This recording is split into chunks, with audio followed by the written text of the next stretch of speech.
Doutor Matheus. Bom dia, Breno. Bom dia, ouvintes do programa Endorfina, na Costa Azul.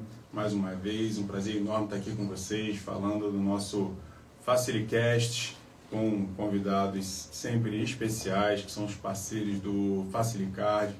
Lembrando, Breno, que o Facilicard é um cartão de benefícios que oferece desconto em diversas áreas da vida.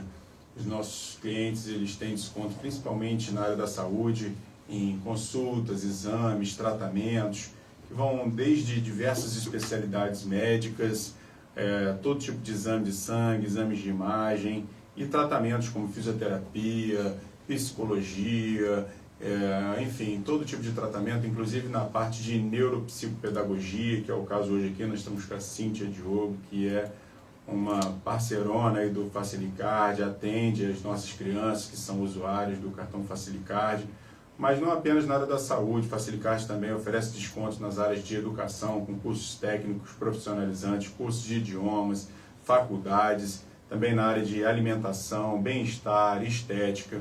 Inclusive, Breno, aproveito para falar sobre o Dia das Mães, que está chegando aí. Exatamente, tem promoção nova, né, Matheus? Todo ano passado também nós fizemos, né, no Dia das Mães, Dia dos Pais, uma condição especiais para as mamães. Então, as mães que estiverem fechando aí na sexta e no sábado, que nós vamos estar com uma movimentação no Movimenta Angra, né, no centro da cidade, vai ter 20% de desconto no Plano Família, e também está isento da taxa de adesão. Então, Breno, o Plano Família ele engloba, né, os familiares, né, pais e mães acima de 60 anos, filhos abaixo de 21 anos, que é um benefício a mais que pode se estender aí para seus entes queridos. E as mães que estão sempre cuidando dos seus familiares, né, vão ter essa oportunidade de estar fazendo esse plano. E o benefício é gigante, né? Quando uma pessoa tem uma família, o pai, a mãe, 2 filhos, sair por um valor muitíssimo baixo por pessoa todo mês, e os descontos são altíssimos. Já, né? Pode sair usando para o Dia das Mães. Já, né, pode Matheus? sair usando, exatamente. São descontos maravilhosos. Mas eu queria começar aqui hoje, conversar com a nossa parceira Cíntia Diogo, que está aqui, neuropsicopedagoga. Bom dia, Cíntia. Bom dia, é um prazer estar aqui. Muito obrigada pelo convite. Vai ser muito especial hoje estar conversando sobre esse tema tão importante, né? E eu estou muito feliz de estar aqui pelo convite. Eu que agradeço a sua presença, ter aceitado o convite. Cíntia, chamei hoje a gente conversar um pouco sobre essa questão do impacto das telas, né, no desenvolvimento das crianças. Mas antes, a gente fica curioso, querendo saber um pouco da vida das pessoas. Então eu queria saber algumas coisas da sua vida pessoal, profissional. Conta um pouco pra gente da sua trajetória, se você é daqui de Angra, por que você escolheu trabalhar aqui, viver aqui, os lugares, né, onde você estudou, se formou e trabalhou, para a gente saber um pouquinho da sua história. Bom, não sou angrense, né? Eu sou de uma cidade do interior do Rio, Açouras, não sei se vocês conhecem, mas nasci lá. E em 2004 eu conheci meu marido, que era angrense. Em 2008 me casei e vim pra cá. Então já tem 18 anos que eu vivo aqui em Angra, né? Então aqui em Angra foi onde eu consegui ter, né, essa formação toda, essa minha trajetória na parte da educação, ela vem toda aqui em Angra, ela veio sendo estruturada aqui em Angra. Então eu passei por várias escolas, né, trabalhei em todas as áreas, né, trabalhei na área de educação como professora, como coordenadora, como diretora. Então eu pude observar de perto o desenvolvimento das crianças, né, por meio de todos esses olhares, né, de cada setor desse. E aí, por meio dessa observação, eu vi esse crescente, né, das crianças cada vez com mais dificuldade, né, as crianças especiais chegando, né, às escolas, e como estava sendo abordado, né, esse desenvolvimento delas, né, a capacitação profissional dos professores para estar atendendo essas crianças. Então, isso me chamou bastante atenção e acabou me despertando aí para essa área da neuropsicopedagogia, que é a área que eu trabalho hoje em dia. Maravilha. Olha só, Breno, a Cíntia Diogo é neuropsicopedagoga. Minha mãe se chama Cíntia também. Um beijo, mãe. E ela também é pedagoga. Ela também se Olha chama só. Cíntia. Um beijo para ela, que ela pediu para mandar um beijo. Também é pedagoga, né? E a sua noiva trabalha psiquiatra. com crianças também, né? Então, Cíntia, mas explica um pouco pra gente o que exatamente faz uma neuropsicopedagoga, né? E como que é o impacto dessa profissão, né? Como que ela atua no desenvolvimento das crianças hoje em dia, né? Por que você resolveu trabalhar com isso? Quer dizer, o porquê você até explicou aqui, né? Então, a neuropsicopedagogia, ela trabalha a parte da dificuldade de aprendizagem, né?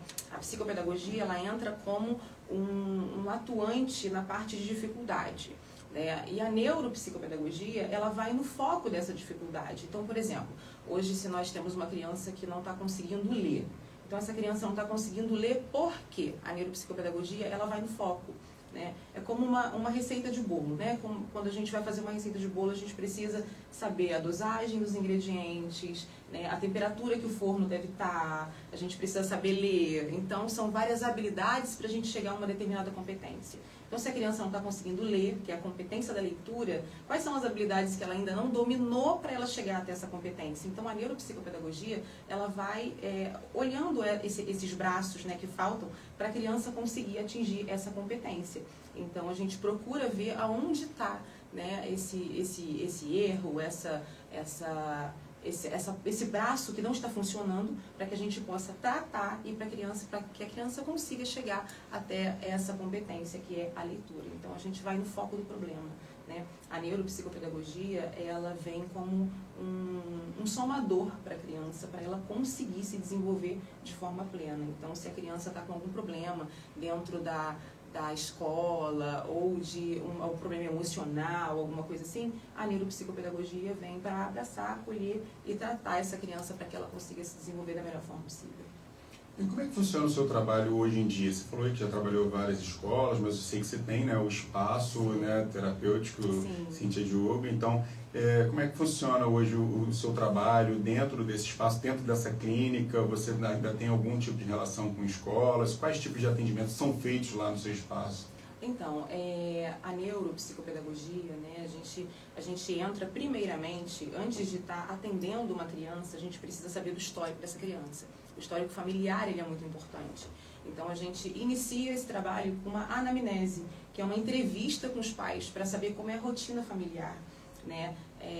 A gente primeiro pergunta desde a barriga da criança, desde a barriga até os dias de hoje. Então, a gente precisa mesmo de um relatório completo, para saber como essa criança era quando pequena, se ela tinha um sono tranquilo, como que é a relação dela com os pares dela na escola. Tem essa investigação também escolar. Após fazer essa entrevista com os pais, eu vou partir para as escolas para conversar com os professores, ver como é a atuação dessa criança em sala de aula, se ela conversa, né, bem com as crianças, se ela tem, né, esse entrosamento, se os professores estão ali apoiando no que deve, estão fazendo de tudo para que a criança consiga se desenvolver.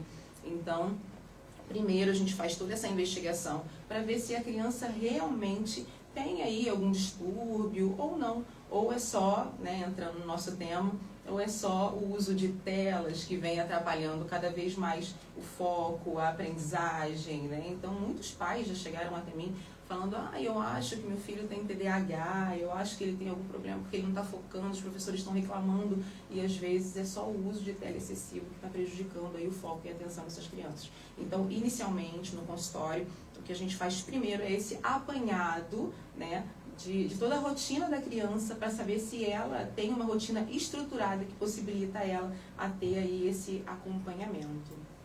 Fantástico, né? Então, para os pais aí que estão ouvindo, já ficou... Todo mundo indo para a escola nesse momento é uma mensagem incrível, né? Nessa hora, né? De um apoio realmente no desenvolvimento de quem está, às vezes, com algum déficit ali, e vai ter um profissional adequado para acompanhar isso. Mas na sua prática hoje clínica, né? Existe um perfil da criança que chega até você? Tem um padrão que chama atenção?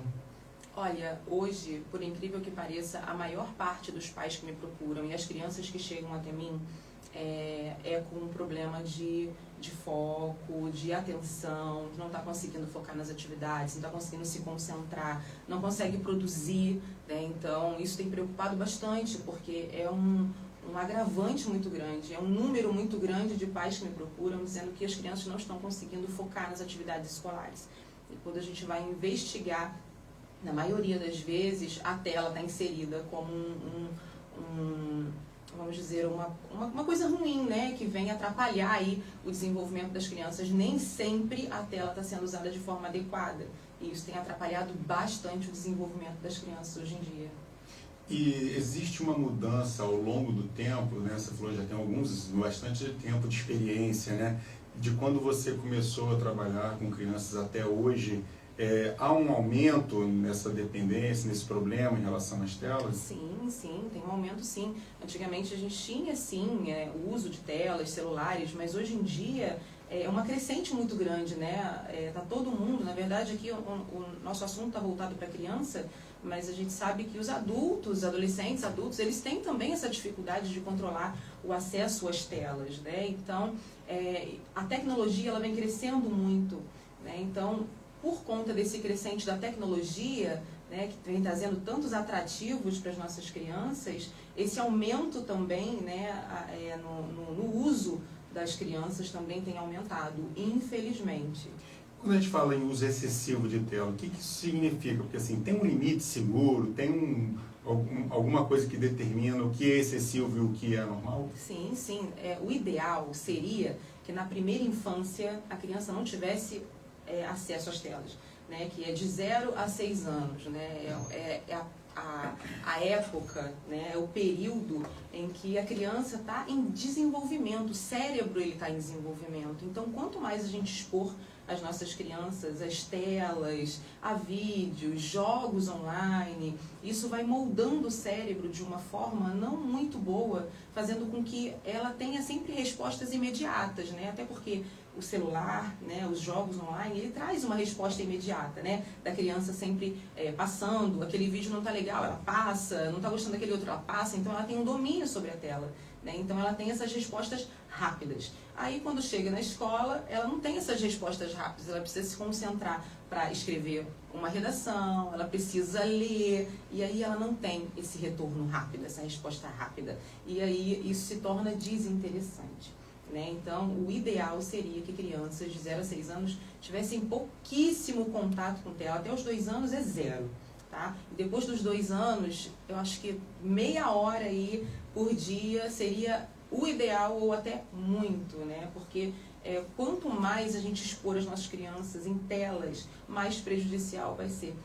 Não só na escola, mas no relacionamento também, né, com os pares dela. Enquanto a criança está na tela, ela não está vivenciando o ambiente, não está conversando com os pais, não está observando como é o comportamento dos pais, até porque as crianças, elas se moldam pelo que elas observam. E quando elas estão na tela, elas estão observando o quê? Né? Elas não estão observando como se portar, como agir, né? Então isso é uma coisa bem ruim que vem prejudicando bastante. Não, hoje em toda festa você encontra uma criança no cantinho com uma tela, né, Matheus? É impressionante. Eu estava comentando sobre isso há poucos minutos. Como que às vezes te vê algumas crianças que ficam ali vidradas, né? E não é assim 20 minutos, 10 minutos para distração, não. É 3 horas, 4 horas ali, direto no telefone. Inclusive, essa aqui era a outra pergunta que eu ia fazer. Se tem uma diferença, né, do tipo de programa, né? Porque assim, na tela, assistir TV ou até no celular assistindo um vídeo é diferente dos jogos interativos? Sim, é diferente sim, tá? Não menos prejudicial, mas é diferente. Por quê? A TV, você não consegue interagir com ela, né? Já o celular e o videogame, não. Você tem que estar ali ativo o tempo inteiro. Então, você administra aquilo ali, né? Por exemplo, na nossa época, acho que eu posso falar na nossa época, né? A gente ia assistir um desenho. Então, se a gente quisesse... talvez o outro desenho, né, o próximo desenho, né, tinha que aguardar. Aguardava às vezes o dia seguinte ou a semana seguinte, né, a gente tinha que ter essa paciência de aguardar. Hoje em dia as crianças já não têm essa paciência, né, elas estão cada vez mais impacientes, não estão sabendo lidar com não. Então a tela em si, ela é prejudicial, mas a TV, ela ainda é um pouco menos. O celular e o videogame, que dá, né, essa liberdade para a criança dominar, ela faz com que a criança fique mais viciada e mais vidrada nas telas que ela consegue dominar, entendeu? Você falou 2 coisas aí que me chamaram muita atenção, né? A primeira é ter paciência de esperar o próximo programa, né? Que realmente hoje a gente tem um controle, né? e a outra sobre a gente conseguir interagir ali na sala de aula, que é o caso, né? Eu estava conversando esses dias sobre esse assunto, e até no áudio, né? Não vou nem dizer só a tela, né? A gente, às vezes, no áudio você consegue botar num e-mail X, acho que é o mal do nosso tempo, né?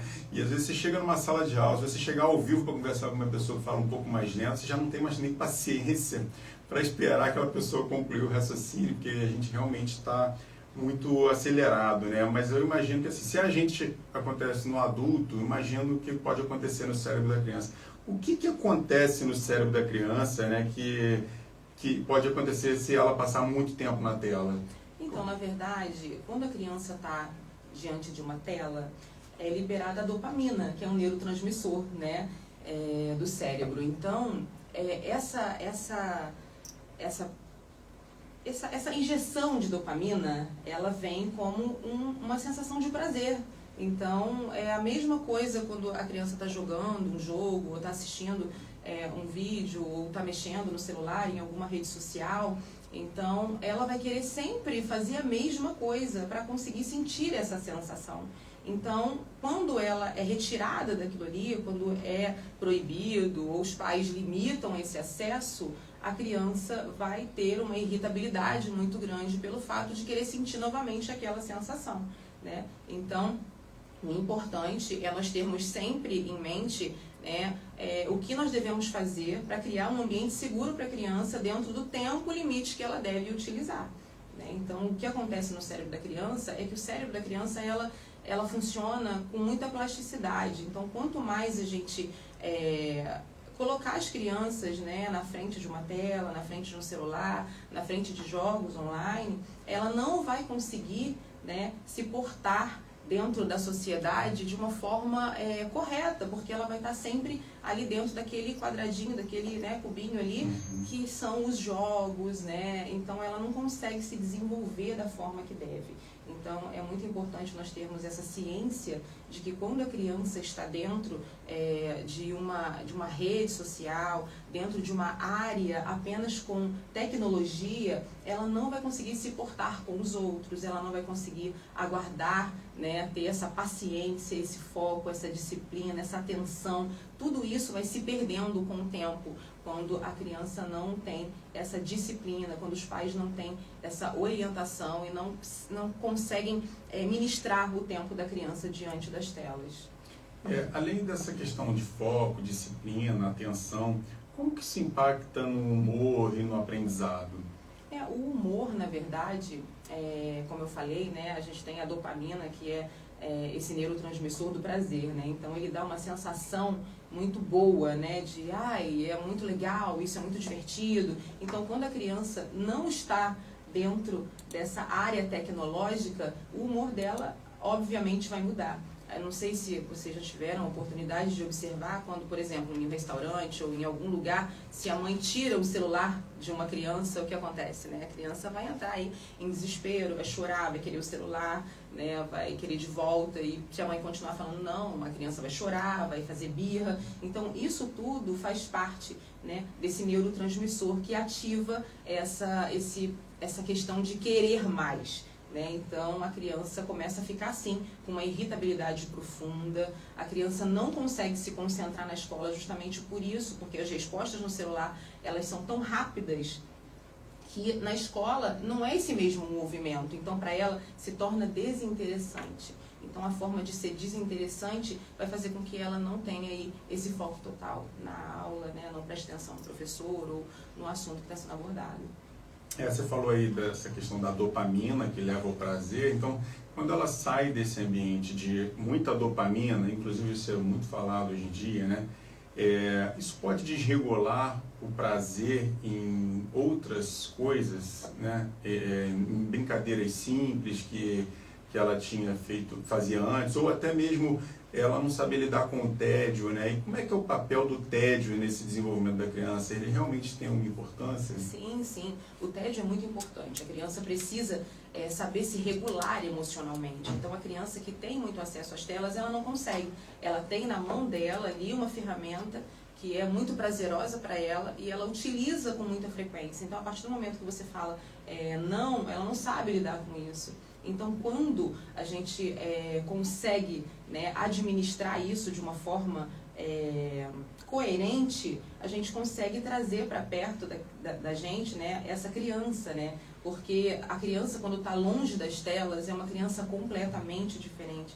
Né? A criança consegue se comunicar melhor com os pais, com os professores, com os amigos em volta. Né? Então, o tédio, né, esse saber aceitar o não é muito importante. Hoje em dia nós temos crianças que estão com uma irritabilidade muito grande e que não conseguem aceitar o não.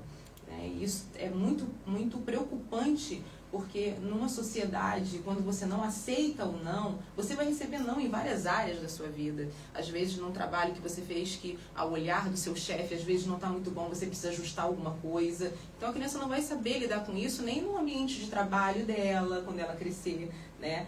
A vida escolar da criança, ela não está ali só na primeira infância, né? Ela vai crescer, ela vai para o Fundamental 2, ensino médio, ela vai lidar com muitas frustrações. Então, para saber lidar com elas, né, ela precisa sim ter essa luz, né, de que a internet, ela entra na vida da gente como não um somador, mas como um prejudicial.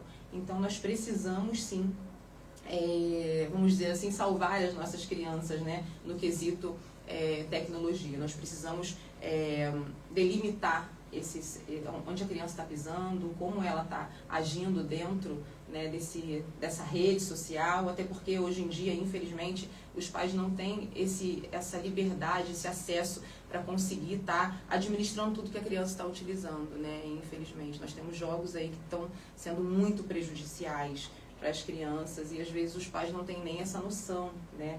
Então, tem um papel sim, como você falou, o tédio, ele tem um papel muito importante para esse desenvolvimento sim, não só na primeira infância, mas nos adultos também, né? Por saber lidar com frustrações.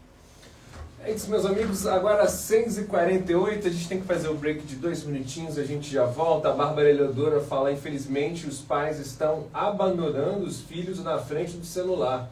Isso prejudica demais, as crianças ficam muito conectadas, os pais acabam não conseguindo lidar com isso e acabam entregando aí como se fosse uma droga para uma criança. Vamos pro break, que esse papo é muito importante, a gente já volta, você pode participar também mandando a sua mensagem no 981574848, a gente já volta, fica ligado.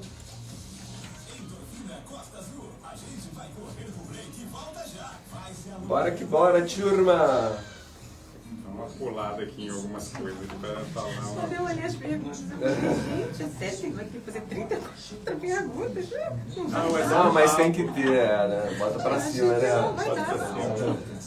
Não, nunca dá, já fiz, não dá tempo, mas... Você é pessoa, não vai dar tempo, mas a gente segue essa linha. Porque muitas vezes, às vezes acontece assim, eu não sei como é que é a linha da pessoa que vai vir. Aí, às vezes eu faço uma pergunta cá em cima e a pessoa entra numa linha de raciocínio e já responde algumas perguntas que eu tinha pensado. Eu acho que já respondi um monte. Então, assim, mas dá pra gente ter pega. Então, e às vezes mata algumas perguntas com uma só que eu faço, aí eu já pulo. E já aconteceu assim, de você fazer uma pergunta, a pessoa responder e você já tem que ir pra outra, a pessoa só responder e tem que ir pra outra? Já! Várias vezes, né? Por isso que eu tenho muitas. Várias vezes, em uma palavra, responde em uma, 2 palavras. A pessoa às vezes fica tensa, né? Nem que a pessoa, assim, tem gente que fica meio tenso, então. Acontece. Eu tenho que pegar aqui e aí vai pro caramba. Aí, assim, eu já aprendi um pouquinho com o Breno, né, Breno? Agora já tá profissa aqui, já tá profissa. Então, e também, assim, aí quando eu vejo que a pessoa tá tensa e tá respondendo de forma curta, aí eu tento alongo um pouco a pergunta para poder dar um rodeio maior para a pessoa conseguir raciocinar e desenvolver o raciocínio para falar. Eu vejo que a pessoa só está travada. Sou muito pessoa para pessoa. Tem profissões, né, que costuma falar mais também. Aí a pessoa já tem mais o hábito. Tem outros que a pessoa não tem tanto esse hábito. Então, mas assim, já fui surpreendido de várias formas. Várias gente que travou, gente que foi seguir o roteiro, ele tinha que respirar fundo assim pra falar, né? Mas tem gente que também, por outro lado, que eu imaginei assim, esse aqui não vai, imaginei, não vai ter muito para onde ir a conversa. Cara, quando chegou aqui o negócio fluiu, o tempo passou e a gente não viu. Vamos lá, 10 segundos, vamos voltar.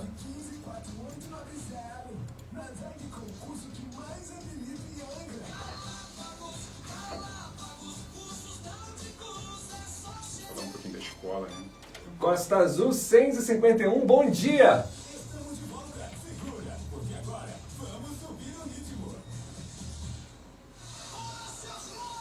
É isso aí, meus amigos, voltamos aqui no programa Endorfina, hoje com uma conversa super necessária, não é mesmo, doutor Matheus? É isso, Breno. Bom dia mais uma vez para os ouvintes que estão chegando agora. Estamos aqui com a Cíntia Diogo, que é neuropsicopedagoga, uma parceirona do Facilicard. Inclusive o assunto realmente está muito bom aqui, falando sobre o efeito das telas no desenvolvimento das crianças. E antes disso, a Cíntia até explicou para a gente o papel do neuropsicopedagogo no desenvolvimento das crianças, que é fantástico, né? Então, assim, mais um benefício enorme para os usuários do Facilicard. Recomendo que todos procurem a Cíntia em caso de alguma suspeita, alguma coisa que acha que está errado no desenvolvimento dos seus filhos, né? Inclusive, estamos aí no mês das mães com oferta especial para as mães nessa semana que fecharem o plano família para poder cuidarem dos seus filhos, né? Então, a Cíntia antes estava explicando para a gente como que é o efeito das telas no desenvolvimento, como que a dopamina age nessa regulação do prazer e como que a criança fica irritada, né, quando tira as telas, porque aquilo ali tem um efeito muito imediato ali de dependência até. Mas, Cíntia, eu queria continuar aqui conversando, te perguntando sobre o papel da escola nesse desenvolvimento das crianças, né? E hoje, o modelo tradicional, ele está preparado para lidar com essa criança que chega na escola, vamos dizer, viciada assim, nas telas, com problema relacionado a foco, atenção, relacionado às telas? Então, a escola, ela tem um papel muito importante. Geralmente, quando os pais não notam, né, essa dificuldade na criança, é a escola que sinaliza, por meio de relatórios, né, por meio de conversa com os pais. E aí sim, esses relatórios são encaminhados, né, a um consultório, né, a uma psicopedagoga, uma neuropsicopedagoga, uma psicóloga, para que a gente possa estar observando o que está acontecendo com essa criança. E com relação à preparação da escola, nem sempre a escola está preparada, né? Até porque o ambiente escolar ele é feito para ensinar, né? Então a criança, o ideal seria a criança chegar ali já preparada para receber todas aquelas informações, aquele ensino, né? E na maioria das vezes, numa sala aí de 15 alunos, 10 ali tem uma conexão muito grande aí com internet, com redes sociais, o que atrapalha, né, esse foco e essa atenção durante a aprendizagem dessa criança. Então, a escola ela tem que estar, assim, fornecendo aí cursos para os professores para que eles possam estar sabendo como agir nessa situação. E é muito importante a escola sempre sinalizar para os pais, né, o que está acontecendo, como essa criança vem se portando dentro de sala de aula, para que os pais possam ter esse feedback e possam procurar ajuda o mais rápido possível, porque quanto antes, melhor. Tem crianças assim, que já tem uma alteração de foco normal, que é natural da criança, né? Como diferenciar se essa criança ela tem um comportamento reversível, que isso é secundário ao uso excessivo de telas, ou não, se realmente ela pode ter algum transtorno e precisa de uma intervenção mais intensa, vamos dizer assim? Então, quando a criança ela tem, né, uma falta de atenção, que não é um distúrbio, né, essa mãe procura uma ajuda, né, profissional, nós vamos agir da forma que a gente sempre faz, né, que é fazer toda essa investigação.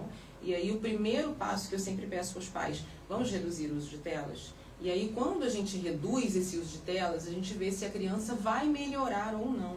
Quando a criança não está com esse acesso às telas, né, e ela melhora, nós sabemos que não é aí um distúrbio para ser tratado, né? Mas quando a gente tira o uso de telas e toda essa falta de atenção, falta de foco continuam, aí sim a gente entra para uma parte mais clínica para aplicar esses testes, para ver o que está acontecendo no cérebro dessa criança para poder tratar, né? Então é com a redução mesmo dessas telas que a gente consegue ver se a criança tem aí algum distúrbio ou não, e por meio dos testes que são realizados. E como que deve ser feita essa redução? Ela deve ser drástica, imediata e retirar totalmente?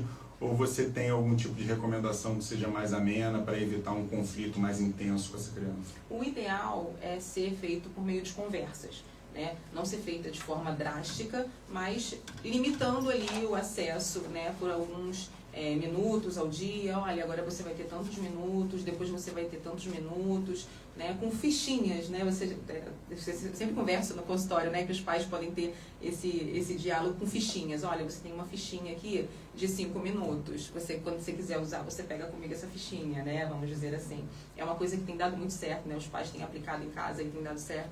Então, limita aí umas 4 fichas e a criança vai utilizando. Ó, você já utilizou 2 fichas. Se você utilizar essa, vai acabar. Ou 4 fichas. E aí você vai limitando esse acesso da criança, né? O ideal é que não seja feito de forma brusca, brigando. Não, tudo na base do diálogo. E quando você tirar a tela, que você substitua por alguma outra coisa. Não adianta você pegar e falar, não vai ficar mais no celular. E a criança vai fazer o quê? Então você tem que colocar ali para ela outras opções, jogos, né, alguma coisa que ela possa interagir, né, com o ambiente, ou alguma recreação em família, alguma coisa que ela possa estar distraída de uma forma mais saudável e não sinta falta aí da tela.